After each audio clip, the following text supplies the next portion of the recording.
Hello, Rochester. I'm Johnny Cash.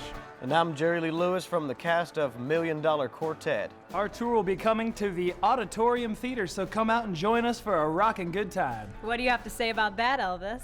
Well, I guess I'd have to say thank you. Thank you very much.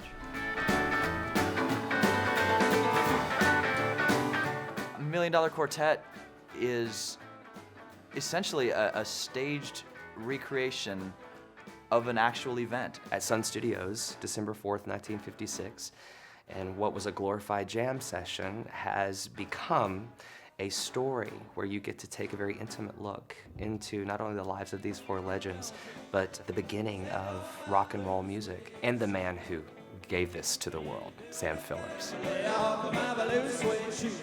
And they just sang a bunch of songs. They jammed the way musicians do.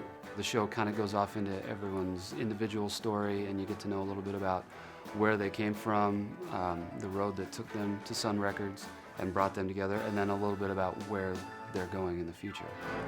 And along the way, they just encountered a lot of humor, a little hardship, and they made some pretty good music. It's kind of like a family, where Sam's the dad, and Johnny is the oldest son who's like breaking away, and Carl's the second son who's sort of misunderstood and, can't get a break. And Elvis is the third son who's sort of the golden child that all the great stuff happens to. Of course, the baby is Jerry Lee, who's a pain in the ass. That family dynamic always sort of made sense for me in this show. Down by the riverside, no more.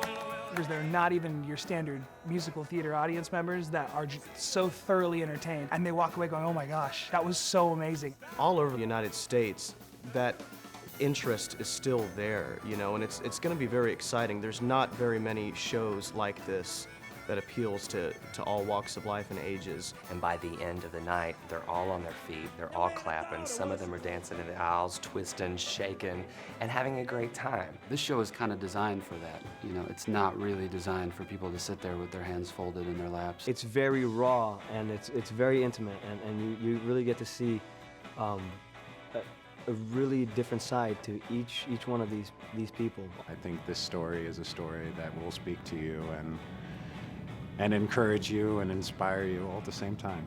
But no matter, whether it's a busload of high school kids or a bus of senior citizens or a bunch of college kids on a Saturday night, by the end of the show, everyone's on their feet, everyone's clapping, everyone's having a good time. This courageous great balls of fire.